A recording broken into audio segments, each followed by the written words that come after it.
바로 직전 영상에서는 2026년 5월 Q&A의 구조를 숫자 중심으로 살펴봤습니다. 오늘은 그 구조가 만들어내는 정치 경제적 맥락을 분석하겠습니다. 연준의 계좌들에 대한 이해가 있어야 이해 가능합니다.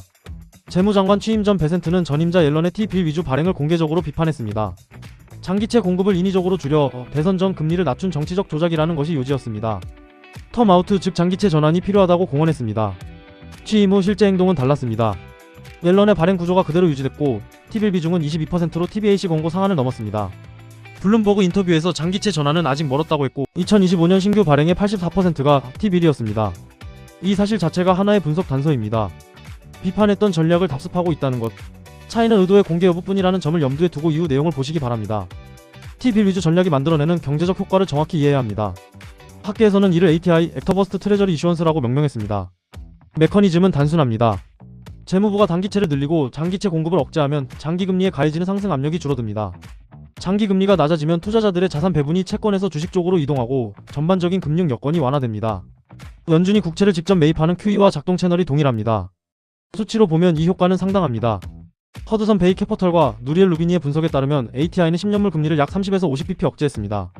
이는 연준이 기준금리를 1% 피인한 것과 맞먹는 완화 효과입니다. 2023년부터 2025년까지 이 방식으로 공급된 유동성의 누적 규모는 약 1조 달러로 추산됩니다. 음모론이 아니라 측정된 수치입니다. 왼쪽은 2차 대전 이후 중간선거 연도 S&P 500의 평균적 흐름입니다. 1분기는 약세, 2분기는 유동성 압박으로 저점 형성, 3분기부터 반등, 선거 후 강한 상승. 이 패턴은 집권 여당이 어디냐와 관계없이 반복돼 왔습니다. 구조적 이유는 단순합니다. 정치적 불확실성이 해소되면 시장이 그에 맞게 재평가를 하기 때문입니다. 오른쪽은 2026년 유동성 흐름을 같은 시간축에 올려놓은 것입니다. 5월에서 7월은 RMP 축소와 TGA 피크가 겹치는 유동성 압박 구간입니다. 8월에서 9월은 TGA 소진이 시작되면서 유동성이 시중으로 환류됩니다.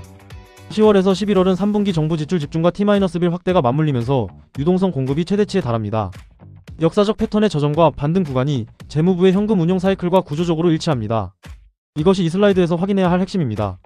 2026년 1월 베센트는 백악관에서 2026년은 트럼프 붐의 해가 될 것이라고 발언했습니다. 이후 행동을 보면 이 발언이 단순한 경기 낙관론이 아님을 알 수 있습니다. 트럼프는 베센트를 방송에 적극 노출시켜 관세와 경제 불안 완화 메시지를 전달하게 했습니다. 올봄 가구당 1000에서 2000달러의 세금 환급을 약속했고 10년물 금리 인하를 위해 연준에 공개적으로 압박을 가했습니다. 배경을 보면 이 흐름이 이해됩니다. 모건 스탠리는 공화당의 의회 장악이 위태롭다고 분석했고 생활비가 핵심 선거 이슈로 부상했습니다. 경제지표 개선에 대한 정치적 압박이 실질적으로 존재하는 상황입니다. 이 맥락에서 유동성 환경 조성이 갖는 의미를 읽어야 합니다. 지금까지의 내용을 하나의 흐름으로 정리하면 이렇습니다. 왼쪽은 작동 경로입니다. T빌 위주 발행이 유지되면 장기채 공급 억제를 통해 ATI 효과가 발생하고 장기금리가 30에서 50bp 억제됩니다. 여기에 8월 이후 TGA 소진이 더해지면서 시중의 유동성이 자동으로 방출됩니다. 오른쪽은 그 결과입니다. 낮은 채권 수익률이 주식 선호를 유도하고 낮은 모기지 금리가 부동산과 소비 심리를 지지합니다. 자산 가격 상승이 체감 경기 개선으로 연결되고 이것이 선거 직전 경제 내러티브를 형성합니다. 이 경로가 의도적으로 설계됐는지 재정 운용의 부수 효과인지는 확인할 방법이 없습니다. 그러나 경로 자체가 실제한다는 것은 사실입니다. T빌 의존에는 순수한 재정 논리가 있습니다. 현재 10년물이 4.4에서 5% 수준인 환경에서 장기채로 조달하면 이자 부담이 구조적으로 큽니다. 머니마켓 펀드 7조 달러가 T빌 수요를 안정적으로 뒷받침하고 있습니다. 미국 감사원 GAO도 최저비용 조달 원칙을 준수하고 있다고 확인했습니다. 가운데 열이 정치적 유인 측면입니다. 단기채 위주 전략은 장기금리를 억제하고 증시를 부양하는 경로가 실존합니다. 베센트가 트럼프 붐을 공언하며 경제 성과를 선거와 연결한 것은 공개된 발언입니다. 8월에서 11월 TGA 소진 타이밍이 중간선거와 일치합니다. 그러나 오른쪽이 핵심입니다.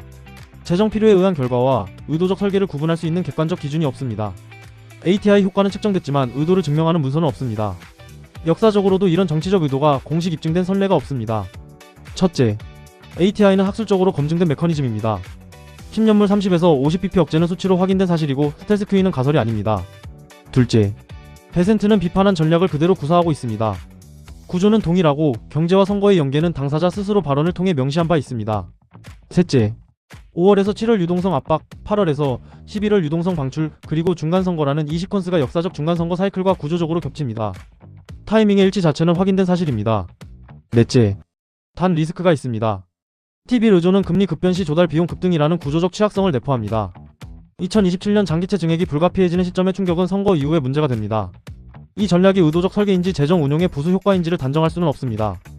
다만 메커니즘과 타이밍이 어떻게 맞물려 있는지를 이해하는 것이 하반기 시장을 읽는 데 실질적인 도움이 될 것입니다. 이상입니다. 마가